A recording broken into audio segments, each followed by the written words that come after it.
Iran के Mashhad की सबसे बड़ी मस्जिद के मौलाना ने अमेरिका के खिलाफ जिहाद का ऐलान कर दिया है। हॉर्मूज में ओमान के रूट पर जा रहे 2 जहाजों पर ईरान ने हमला कर दिया है। सऊदी अरब और यमन के बीच युद्ध बहुत बढ़ गया है। सऊदी ने ईरान के शिया रेजिडेंस फोर्स पर डबल अटैक कर दिया है। हूती ने सऊदी अरब को जमीनी युद्ध की धमकी दी है। 10 लाख शिया फाइटर्स सऊदी अरब में घुसकर कत्लेआम मचाने को तैयार हैं। सऊदी अरब ने 14 सुन्नी मुल्कों से ज्वाइंट फोर्स बनाकर युद्ध में साथ देने की अपील की है। मिडिल ईस्ट का युद्ध अब ईरान अमेरिका से ज्यादा शिया वर्सेस सुन्नी होता जा रहा है। पूरी डिटेल इस रिपोर्ट में समझिए।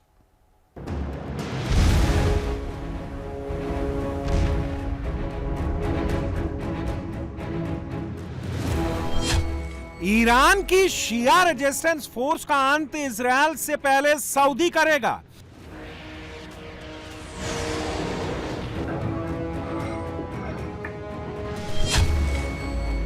लाल सागर के युद्ध में सऊदी उतारेगा 14 मुस्लिम मुल्कों की फौज।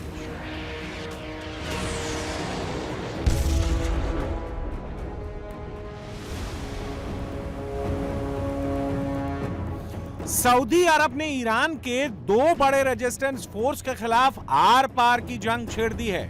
यमन में हूती के खिलाफ और इराक में पीएमएफ के खिलाफ। यमन की राजधानी सना पर सऊदी ने फिर बमबारी की है।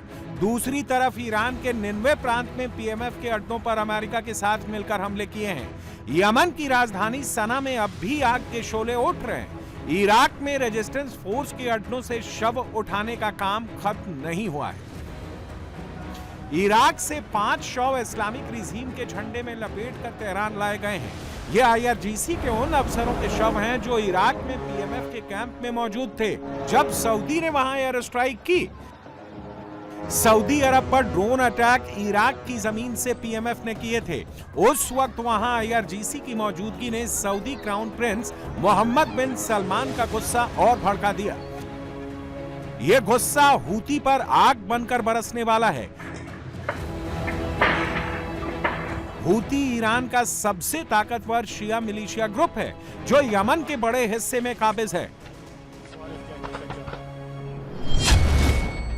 हूती को हराने के लिए मोहम्मद बिन सलमान ने पूर्वी यमन में तैनात सऊदी सैनिकों को वापस बुलाया। अब इन्हें यमन के उत्तर पश्चिमी हिस्से में डिप्लॉय किया जा रहा है जहां हूती का शासन है। हूती पर सऊदी की ग्राउंड फोर्स और नेवी फोर्स कोऑर्डिनेटेड अटैक करेगी।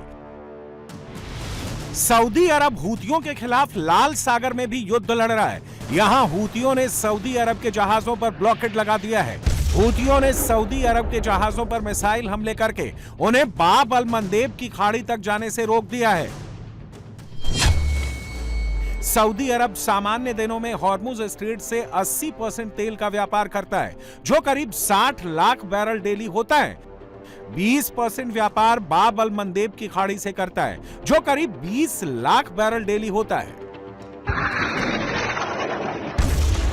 हॉर्मुज और बाब अल मंदेब दोनों में ही ब्लॉकेड की वजह से सऊदी अरब का तेल व्यापार करीब करीब ठप पड़ गया है। सऊदी ने अब लाल सागर से बाब अल मंदेब तक हूतियों को खदेड़ने के लिए बड़ा युद्ध छेड़ने का ऐलान कर दिया है। इस युद्ध के लिए सऊदी अरब ने 14 देशों का एक फौजी गठबंधन बनाया है जिसका मुख्यालय रियाद में होगा।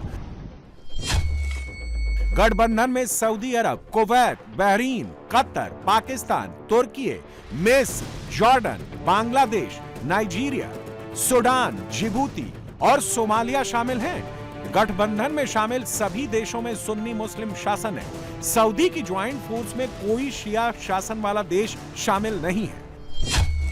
सऊदी अरब को क्यों 14 देशों की फौज का गठबंधन बनाना पड़ा? क्या सऊदी अरब अकेले हूती से नहीं निपट सकता? सऊदी अरब एक व्यापारी देश है। हूती सिर्फ लड़ने मरने की बातें करते हैं। हूतियों ने 10 दिन में 5 ऐसे हमले किए हैं जिससे सऊदी अरब का हिसाब गड़बड़ा गया है। उनकी सबसे बड़ी रिफाइनरी अरामको निशाने पर आ चुकी है। जिडान और यानबू पोर्ट पर हमले हो चुके हैं। लाल सागर तक तेल पहुंचाने वाली ईस्ट वेस्ट पाइपलाइन पर भी ड्रोन अटैक हूती कर चुके हैं।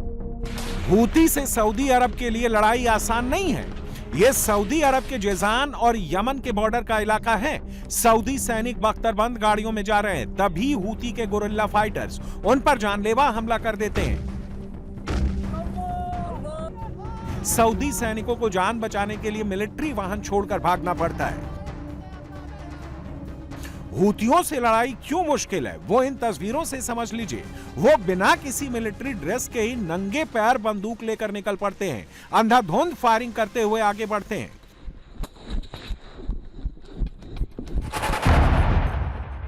यहां हूती का प्रवक्ता भी बंदूक लेकर बॉर्डर पर आकर सऊदी अरब को धमकाता है और रिपोर्टर भी माइक के साथ बंदूक लेकर आता है।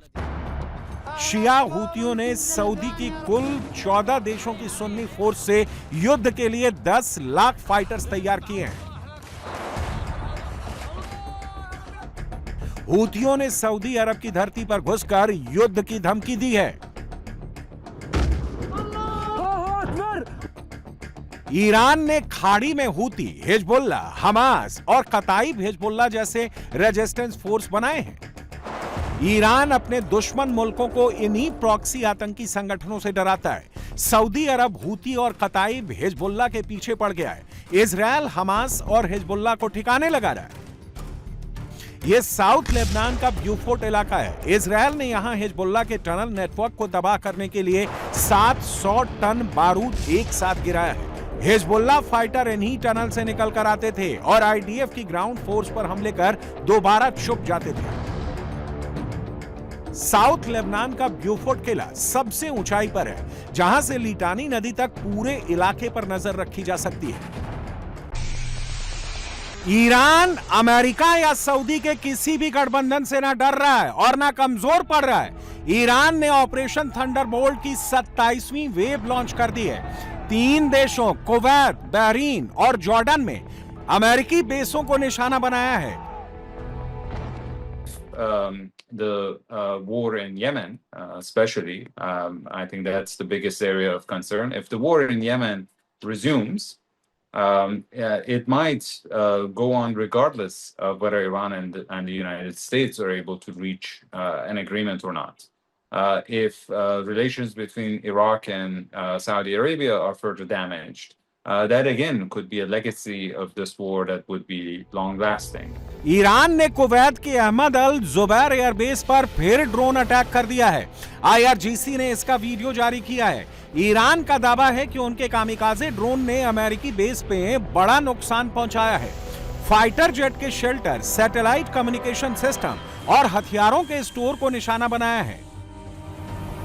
कुवैत का अल जुबैर एयरबेस अमेरिका के सर्विलांस ड्रोन्स का हब है।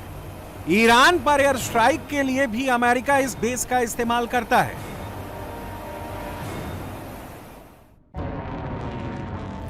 ईरान अपने पड़ोसी मुल्क जॉर्डन में अमेरिका के मिलिट्री इंफ्रास्ट्रक्चर पर लगातार तबाही मचा रहा है। ईरान ने एक बार फिर बैलिस्टिक मिसाइल से जॉर्डन के साल्टी एयरबेस को निशाना बनाया है।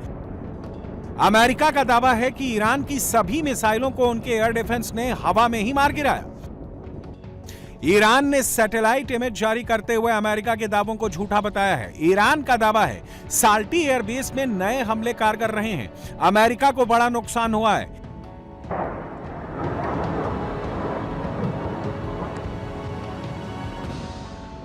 ईरान ने इरबिल में ड्रोन हमलों से फिर तबाही मचाई है। इराक का इलाका कुर्दिस्तान प्रांत की राजधानी है। यहां ईरान का विरोध करने वाले कुर्द फाइटर के ट्रेनिंग कैंप भी हैं।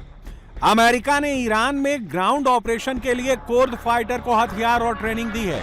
ईरान युद्ध का दूसरा राउंड शुरू होते ही लगातार इरबिल में कुर्द फाइटर को निशाना बना रहा है। बीती रात यहां ईरान ने 2 कामिकाजे ड्रोन लॉन्च किए। दोनों धमाके के साथ कुर्द इलाके में फटे। पूरे इलाके में भीषण आग लग गई, जिसकी वजह से कुर्द फोर्स की एक बिल्डिंग आग के शोलों से गिर गई। ईरान अमेरिका की लड़ाई में अब इराक पिस रहा है। इराक में शिया मिलिशिया ग्रुप्स भी हैं जो ईरान के साथ खड़े हैं। ईरान के इशारे पर उन देशों में हमले कर रहे हैं जो अमेरिका के साथ हैं। इन इलाकों में अमेरिका लगातार बमबारी कर रहा है। इराक में ऐसे मिलिशिया ग्रुप भी हैं जो ईरान के खिलाफ हैं। इन इलाकों में ईरान डेली 1-2 कामिकाजे ड्रोन गिराकर तबाही मचा रहा है। ईरान के धार्मिक शहर मशहद से अब मौलानाओं ने अमेरिका के खिलाफ जिहाद की कॉल दी है। यह वही शहर है जहां अली खामेनेई को दफनाया गया है।